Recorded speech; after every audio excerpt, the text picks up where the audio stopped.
নমস্কার, আমি আচার্য পলাশ। মায়ানতন্ত্রের জগতে সবাইকে স্বাগত জানাই। যে এপিসোড নিয়ে গ্লোব টিভির পর্দায় সন্ধ্যা 5:55 লাইভ অনুষ্ঠান আমার চলছে, সেটা শ্যামাচরণ লাহিড়ী মহাশয়ের, মহাযোগী মহাসাধক শ্যামাচরণ লাহিড়ী মহাশয়ের জীবন কাহিনী নিয়ে আপনাদের সামনে আলোচনা করছি। এতদিন যাবৎ তিনি যে সরকারি কর্মচারী থেকে এক সাধকে পরিণত হলেন, তার স্থানের পরিবর্তন অর্থাৎ ঈশ্বরের আশীর্বাদে তার সেই দ্রোণগিরি পর্বতে যাওয়া, পূর্বজন্মের গুরু সঙ্গে সাক্ষাৎ এবং তার কাছ থেকে ইহজন্মের দীক্ষা নেওয়া, তিনি পূর্বজন্মের সমস্ত কথা তার মনে পড়ে যাওয়া অর্থাৎ জাতিশ্বর হওয়া থেকে আরম্ভ করে পুনরায় সেই ঈশ্বরের আশীর্বাদে সরকারি দপ্তর থেকে ভুল চিঠি পাঠানো হয়েছিল বলে তাকে আবেদন জানিয়ে পূর্ণ স্থানে ফিরিয়ে নিয়ে আসা এবং যাত্রাপথে সে দানাপুরে ফেরার সময় যে যাত্রাপথে যে ঘটনা ঘটেছিল এবং ঘটনা কাহিনী তার গুরু তার কাছে দর্শন দেয় এবং সেই ভক্তদের সেটা দর্শন করায়, অর্থাৎ যারা সমালোচক যে এই জন্মেও কোনো সাধক আছেন কিনা, সেই যে দর্শন তাদের প্রাপ্তি হয় সেটা বাস্তব তারা বুঝতে পারেন যে দ্রোণগিরি পর্বত থেকে এই অঞ্চলে সরাসরি সেই ভদ্রলোক আসতে পেরেছেন, মানে মহাসাধক এখনো পর্যন্ত কলিযুগে রয়েছে। এই কথা এই শ্যামাচরণ লাহিড়ী 1800 সালের ঘটনা, অর্থাৎ ইংরেজরা থাকাকালীন। এইবার শ্যামাচরণ লাহিড়ী দানাপুরে ফেরার পর, তার নিজের অফিসে ফেরার পর কি ঘটনা ঘটলো সেইটা সম্বন্ধে আপনাদেরকে এখানে তুলে ধরব। ভারতবর্ষের সাধক নিয়ে আমার যে প্রোগ্রাম থাকে গ্লোব টিভির পর্দায় সকাল 11:40 এবং সন্ধ্যা 5:55। এই ভারতবর্ষের সাধকদের সম্বন্ধে আপনাদের কাছে তাদের বাণী এবং জীবন কাহিনী তুলে ধরার জন্য আমাকে তাদের জীবন কাহিনী পড়তে হয়েছে এবং আপনাদের সামনে সেটাকে তুলে ধরতে হয়েছে। অর্থাৎ সেই সাধকের 50%, বেশি বলছি না, 50% অর্থাৎ 50% গুণ যদি আমার মধ্যে না থাকে তাহলে এই বাণী বা কাহিনী আপনাদের সামনে তুলে ধরতে পারবো না। আমি টিভি চ্যানেলে বসে খালি কমার্শিয়াল প্রোগ্রাম করব। এই সাধকদের জীবন কাহিনী পড়তে পড়তে আমি নিজের জীবনটাকে সাধক রূপে পরিবর্তন করার যার জন্যই আমি সমস্যার সমাধান মানুষের আগে করছি। জ্যোতিষটা আমার কাছে পেশা। অবশ্যই আমি ফিজ নিয়ে চেম্বারে দেখি, কাউকে ফ্রিতে দেখি না, একমাত্র টিভির লাইভ অনুষ্ঠানে আমি ফ্রি কনসালটেন্সি দিই। আর তন্ত্রটা আমার কাছে সাধনা, ফলে আগে মানুষের সমস্যা সমাধান করি, তারপর মূল্য নিই। যারা চেম্বারে এসছেন তারাও জানেন, আর যারা একাধিকবার ঠকেছেন, একাধিক জায়গায় গিয়ে ঠকেছেন, তারা যোগাযোগ করতে পারেন, কারণ আমি আগে কোনো রকম মূল্য নিই না, আগে সমাধান হবে তারপর মূল্য নেব। তো আসছি শ্যামাচরণ লাহিড়ীর দানাপুরে কি ঘটনা ঘটেছিল। দানাপুরে ফিরে এসে লাহিড়ী মহাশয় অফিসের কাজে যোগ দেন বটে, কিন্তু গুরুর প্রদত্ত যোগ সাধনাই এখন থেকে হয়ে উঠল তার জীবনের প্রধান অবলম্বন। অর্থাৎ অফিসে সরকারি দপ্তরে কাজে তো যোগ দিলেন, কিন্তু তার মন পড়ে থাকতো সেই যোগ সাধনার। কারণ শ্যামাচরণ লাহিড়ীর গুরু ত্রম্বক বাবা মহাযোগী, তিনি একদিন মাত্র সময় পেয়েছিলেন তার শিষ্যকে দীক্ষা দেওয়ার জন্য এবং তাকে হঠযোগ পারদর্শিতা করার জন্য। যে গুরু প্রদত্ত শক্তিতেই শ্যামাচরণ লাহিড়ী শক্তিমান হয়ে ওঠেন একদিনের মধ্যেই, কারণ গুরুর কাছে অত সময় ছিল না যে তাকে এটা ট্রেনিং দেওয়ার জন্য যে পিরিয়ডসটা দরকার সে পিরিয়ডসটা তিনি পাননি, যার জন্য একদিনের মধ্যেই সমস্ত ঘটিয়েছেন। এবং শ্যামাচরণ লাহিড়ীকে বড় দিয়েছিলেন, যখন বিপদে পড়বে তখন তাকে স্মরণ করলে সে তার সামনে হাজির হবে, এবং গুরু সে কথা রেখেওছেন এবং শ্যামাচরণ লাহিড়ীকে বুঝিয়েও দিয়েছেন যে অহেতুক অকারণে শক্তির অপব্যবহার করতে নেই বা ক্ষমতার অপব্যবহার করতে নেই। যাই হোক, এবার এই প্রধান অবলম্বন যে হয়ে ওঠে যোগ সাধনা, মহাযোগী ত্রম্বক বাবার কৃপা স্পর্শে আজ জীবনে তার দেখা গিয়েছে নতুন আনন্দের ছোঁয়া। অর্থাৎ অফিসে কর্মরত অবস্থায় এই আনন্দ সহকারে তিনি কাজও করতেন এবং যোগ সাধনা করতেন আপন ভোলা মনে। অফিসের কাজকর্ম শেষ হলে নীরবে লোকচক্ষুর আড়ালে সরে পড়তেন এবং নিজেকে নিমজ্জিত করতেন যোগ সাধনায়। অফিসের উপরওয়ালা সাহেব শ্যামাচরণ লাহিড়ীর এই উদাসীনতার কারণে তাকে পাগলা বাবু বলে ডাকতেন। অফিসের বড়বাবু ইংরেজ সাহেব তাকে পাগলা বাবু বলে ডাকতেন। সেবার একটি ঘটনায় শ্যামাচরণ লাহিড়ী যোগ বিভূতি প্রকাশ পেয়ে ওঠে। অফিসের সাহেবকে কয়েকদিন যাবৎ বড়ই বিষণ্ণ দেখাচ্ছিল। সেই ঘটনাটা আপনার বলি যে কেন তিনি তার এই যোগ বিভূতি প্রকাশিত হয়, কিভাবে হয়। অফিসের সাহেবকে কয়েকদিন যাবৎ বড়ই বিষণ্ণ দেখাচ্ছিল। শ্যামাচরণ সাহেবকে কারণ জিজ্ঞাসা করলে তিনি বলেন তার স্ত্রী অসুস্থ ছিল। এখন তার কোনো খবর নেই।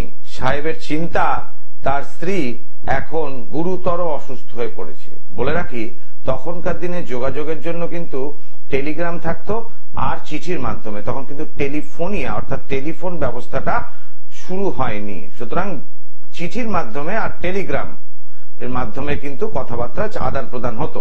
তো সেই সময় স্ত্রীর সংবাদ কিছুদিন যাবৎ পাচ্ছিলেন না, পেয়েছিলেন লাস্ট স্ত্রী অসুস্থ ছিল, যার জন্য পাচ্ছেন না বলেই সাহেবের চিন্তা হলো স্ত্রী হয়তো গুরুতর অসুস্থ। জয় মা তারা, কে রয়েছেন লাইনে? নমস্কার, জয় মা তারা। জয় মা তারা, বলুন কে বলছেন, কোথা থেকে বলছেন? আমি দুর্গাপুর থেকে বলছিলাম। দুর্গাপুর থেকে, কি নাম আপনার? আমি নিজের জন্য দেখাচ্ছি, মমতা সাহু। মমতা সাহু, আচ্ছা আপনার নাম কি? আমার নাম মুক্তিপদ সাহু। আচ্ছা, জন্ম তারিখ মমতার?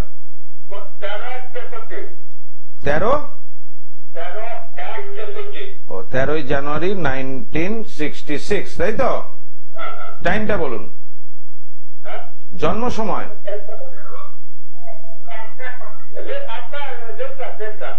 সকাল দুপুর 1:30। জন্মস্থান কোথায়? দুর্গাপুর। প্রশ্ন কি নিয়ে?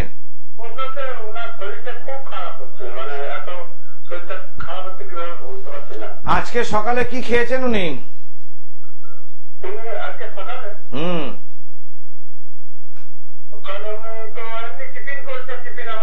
টিফিন করেছেন।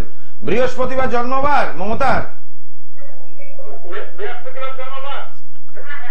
আচ্ছা ঠিক আছে। এইবার দেখো, ওর যে মাথা মানে শরীরটা যে খারাপ হচ্ছে, একটা হচ্ছে বার্ধক্যজনিত রোগ রয়েছে, আর তার সঙ্গে সঙ্গে হজমের সমস্যা কিন্তু থাকবে।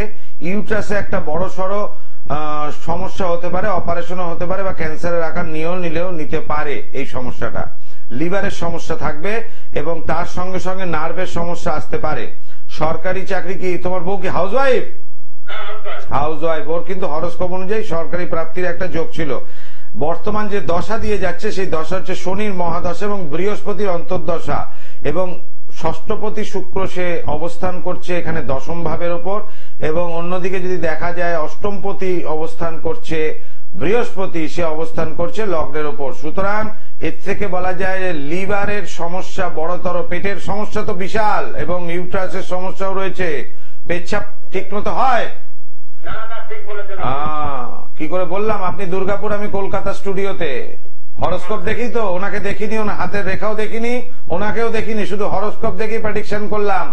এটা ক্যান্সারের আকার নেবে বাবা, বুঝতে পেরেছো? কারণ এখন যে দশাটা রয়েছে এই দশাটা থেকে বেরিয়ে যাবে একদম কনফার্ম, কিন্তু আসছে যে দশাটা পড়ছে 2024 সালের শেষের দিকে, ঠিক আছে?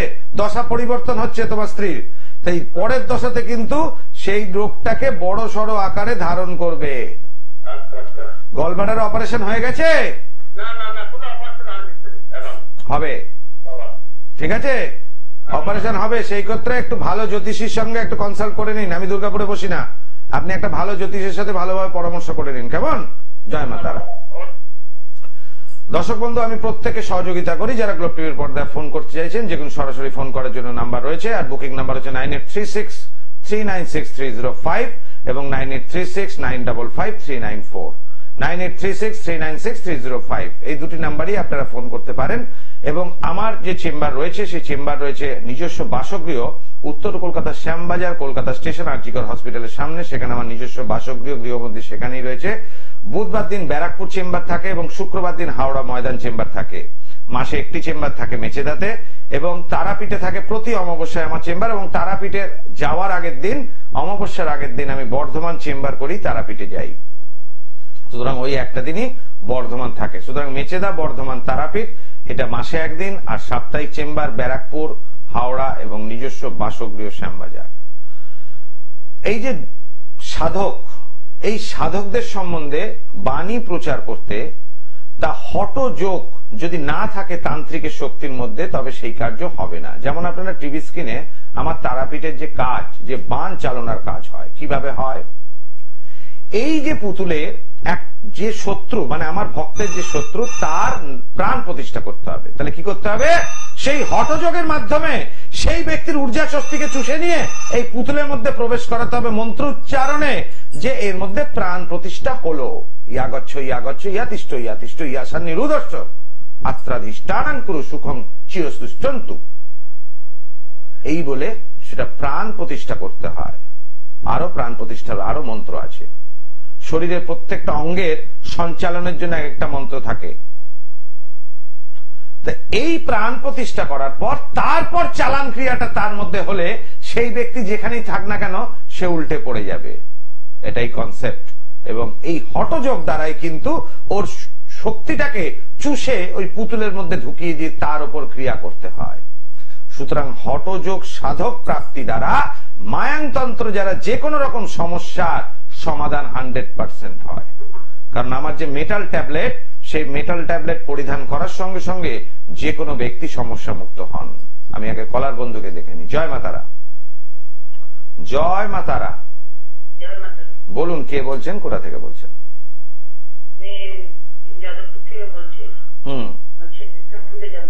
ছেলের নাম কি? প্রসেনজিৎ। আপনার নাম? আচ্ছা, বলুন প্রসেনজিতের জন্ম তারিখ। 16/11/1992। টাইম? সন্ধে 6:15, মানে 6:15। জন্মস্থান তো কলকাতা আশা করি। 1992, 8 বছর, আর ওখানে 32 বছর বয়স ছেলের এখন, তাই তো? সোমবার জন্মবার? সোমবার জন্মবার? সোমবার তো? আমি যেটা দেখতে পাচ্ছি ওর হচ্ছে বৃষ লগ্ন, কর্কট রাশি, অশ্লেষা নক্ষত্রে জন্ম। প্রশ্ন কি নিয়ে বলুন মা?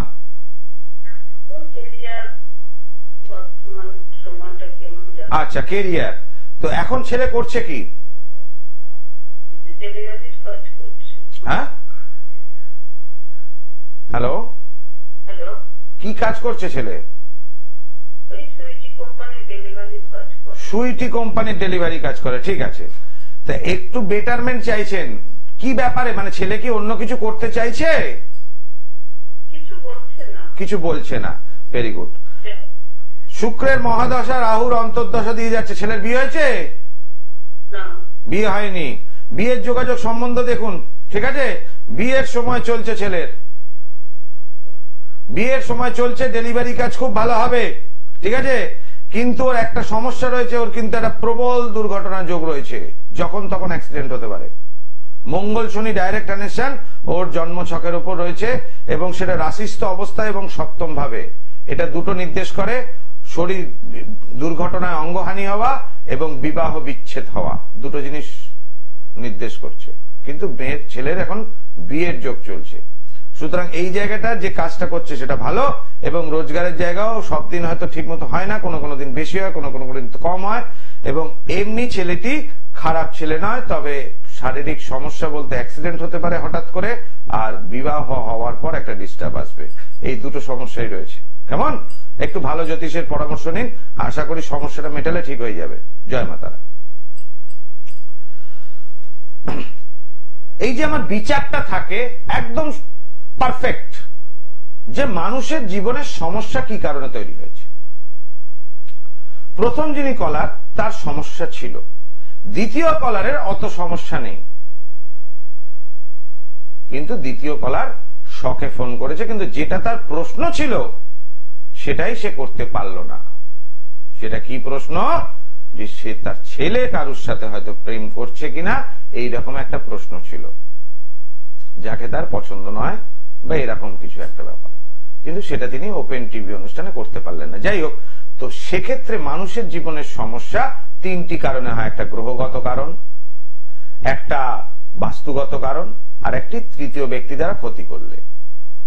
এই যে ধারণ ছাড়া প্রতিকার বলি, এই ধারণ ছাড়া প্রতিকার কিভাবে হয়, আমার বিচারটা প্রথমে দেখে নি যে কোন জায়গাটা ড্যামেজ হয়েছে, এই প্রেডিকশনটা আমার একদম পারফেক্ট হয়, যার জন্য রেমিডিটাও এক চান্স হয়। যেটা বলে সব তন্ত্র বারবার, মায়াং তন্ত্র একবার। তন্ত্রের গুণাগুণ তো আছেই, তার সাথে জ্যোতিষ বিচারটাও রয়েছে। এইবার তন্ত্রের গুণাগুণ, আচার্য পলাশের মেটাল ট্যাবলেটের ঝুড়িমালা ভার, যেটা পরিধান করলে সমস্যা মুক্ত হবেন হবে। আর যারা ধারণ ছাড়া প্রতিকার, সেই ব্যক্তির ছবি আর নাম নিয়ে এই যজ্ঞেতে যদি ক্রিয়া করি, তাহলে সেই ব্যক্তির অশুভত্ব খণ্ডন করে তার বাধা বিঘ্ন নাশ করে তাকে সমস্যা মুক্ত করাটাই হচ্ছে কাজ। এবং ধারণ ছাড়া প্রতিকার যজ্ঞ ছাড়া সম্ভবপর নয়।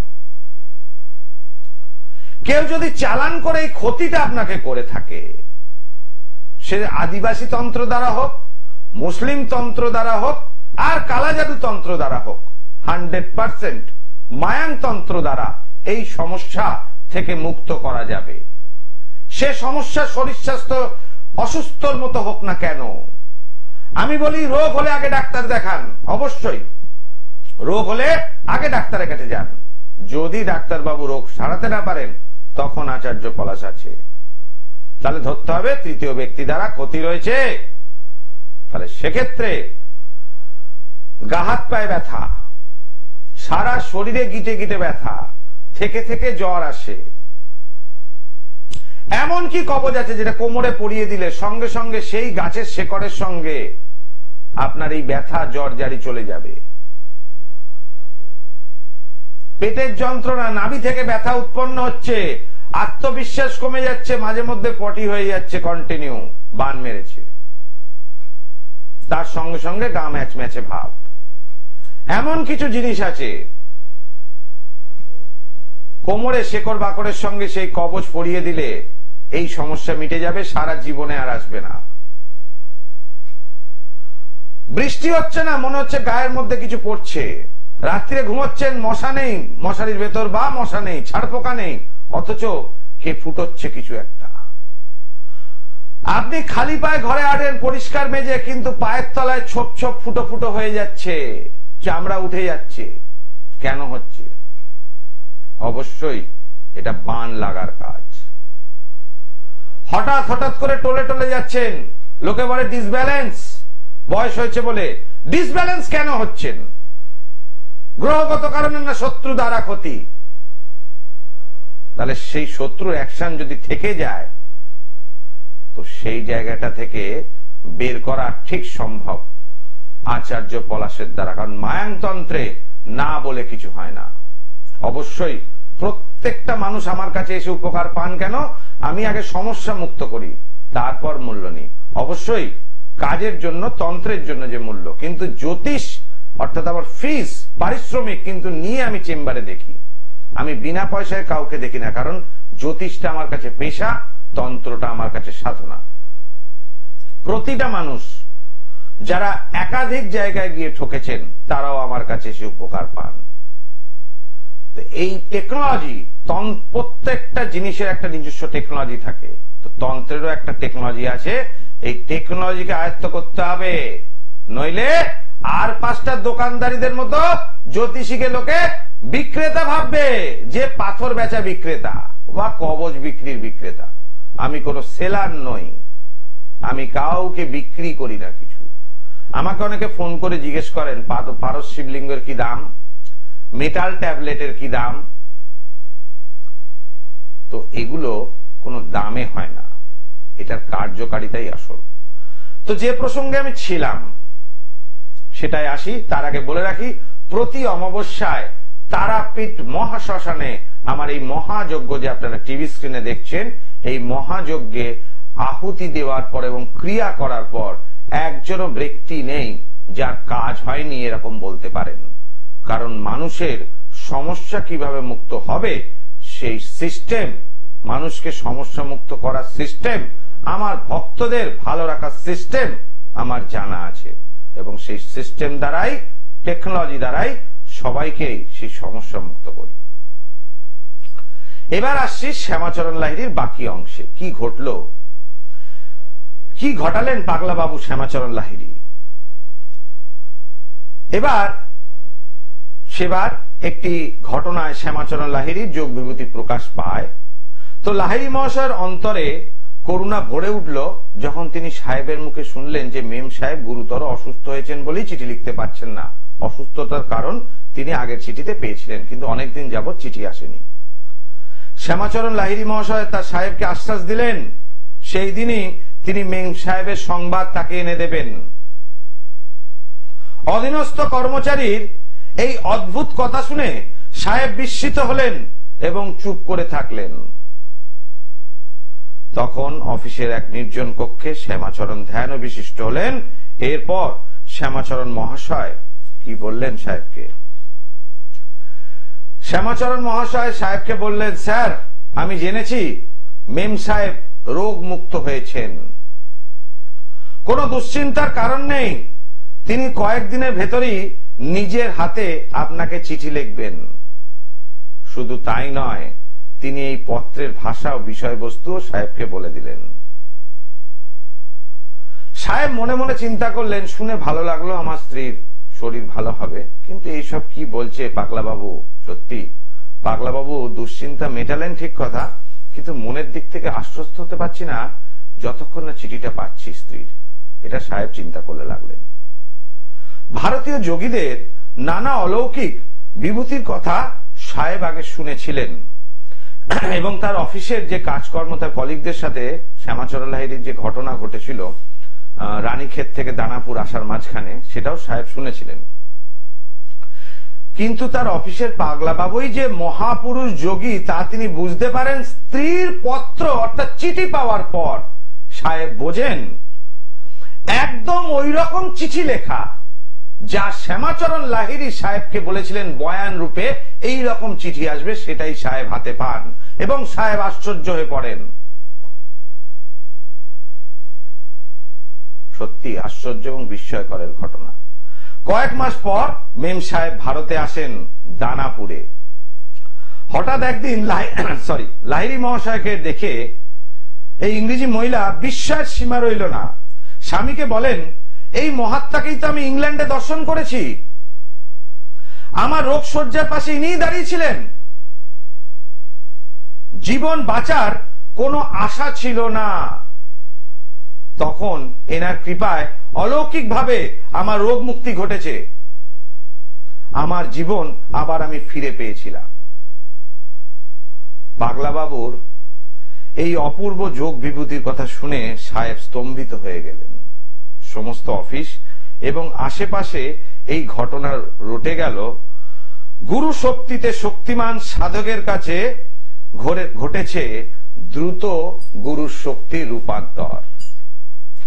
এই যোগ সাধনার আগে আপনাদেরকে বলেছিলাম শ্রীমৎ তৈলঙ্গ স্বামী তার যোগ সাধনা এবং হঠযোগ, তিনি 10 বছর তিনি সেই হঠযোগ আয়ত্তে নিয়ে আসেন।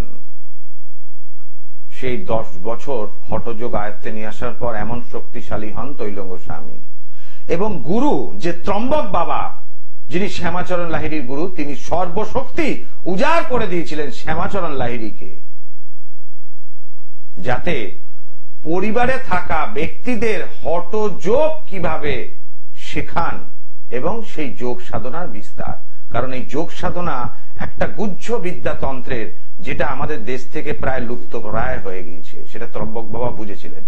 যার জন্য শ্যামাচরণ লাহিড়ীর ওই যে প্রচেষ্টা ওই সাল থেকে চলে আসছিল 1861 খ্রিস্টাব্দ থেকে, এবং ওই সময় থেকে এখনো পর্যন্ত কিছু কিছু গুরুর আছে সেই হঠযোগ আয়ত্ত করার, এবং উপযুক্ত শিষ্য পেলে গুরু তাকে প্রদান করেন। যেমন আমার গুরুকে বলি আমি যে কলিযুগের পরশুরাম, আমার গুরু হচ্ছেন কলিযুগের পরশুরাম। এই হঠযোগ সাধনার জন্য যে কোনো অবস্থাকে পরিবর্তন করা সম্ভব। আজকের মতো এখানে বিদায় নিচ্ছি। আবার আসবো গ্লোব টিভির পর্দায় শ্যামাচরণ লাহিড়ীর আরো কিছু কাহিনী এবং ঘটনা বলি। এবার আশ্চর্য কিছু ঘটনা আপনাদেরকে শোনাবো। চোখ রাখবেন গ্লোব টিভির পর্দায় প্রতিদিন সকাল 11:40 এবং সন্ধ্যা 5:55। ওম সর্বমঙ্গল মঙ্গলে শিবে সর্বার্থ সাধিকে শরণ্যে ত্র্যম্বকে গৌরী নারায়ণী নমস্তুতে।